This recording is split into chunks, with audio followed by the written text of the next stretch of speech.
Hello, നമുക്കൊരു paper cutter ഉണ്ടാക്കിയെടുത്താലോ? അതിനായിട്ട് നമുക്ക് വീട്ടിലുണ്ടാക്കി വെച്ച സോയിൽ ക്ലേ ആണ് ഉപയോഗിക്കുന്നത്. ആ സോയിൽ ക്ലേ ഒന്ന് പരത്തിയെടുത്ത് നമുക്ക് ഇഷ്ടമുള്ള ഷേപ്പ് അതിൽ വരച്ചെടുക്കാം. ഞാനിപ്പോൾ ചെയ്യണത് ഒരു ഫ്ലവറാണ്. അപ്പോൾ ഫ്ലവർ ഇഷ്ടമുള്ളത് വരച്ചു കൊടുത്തതിന് ശേഷം കട്ട് ചെയ്തെടുക്കണം. കട്ട് ചെയ്തതിന് ശേഷം നമുക്കത് നല്ല വൃത്തിയിൽ ഷേപ്പ് ചെയ്തെടുക്കണം. അപ്പോൾ നമ്മൾ കട്ട് ചെയ്തെടുക്കുന്നുണ്ട്. അത് നന്നായിട്ട് വെള്ളം വെച്ച് നല്ല പോലെ ഷേപ്പ് ചെയ്തെടുക്കുക.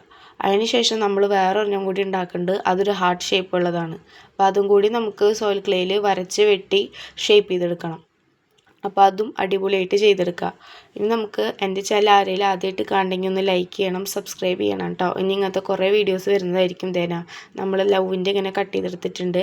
ഇനി ഒരു ബ്ലേഡ് എടുത്ത് 2 പീസായി കട്ട് ചെയ്ത് ഷേപ്പിൽ കട്ട് ചെയ്തെടുക്കണം, ഈ വീഡിയോയിൽ ചെയ്യണ പോലെ. അതിന് ശേഷം ഒരു പെറ്റലിൻ്റെ ഒരു എൻഡ് ഭാഗത്തായിട്ട് ആ ഒരു ബ്ലേഡ് ഇറക്കി വെച്ച് കൊടുക്കാം. ആ ലവിൻ്റെയും ഒരു ഭാഗത്തായിട്ട് ഇങ്ങനെ ഇറക്കി വെച്ച് കൊടുക്കാം. ഇതിനി ഉണങ്ങി കഴിഞ്ഞതിന് ശേഷം നമുക്ക് ഉപയോഗിക്കും. ഇത് നല്ല അടിപൊളി കട്ടറാണ്. നമുക്ക് ഓൺലൈനിൽ നിന്ന് മേടിക്കണേക്കാട്ട് അടിപൊളി സാധനമാണ്. നമ്മളിതേ കട്ട് ചെയ്തെടുത്തിട്ടുണ്ട്.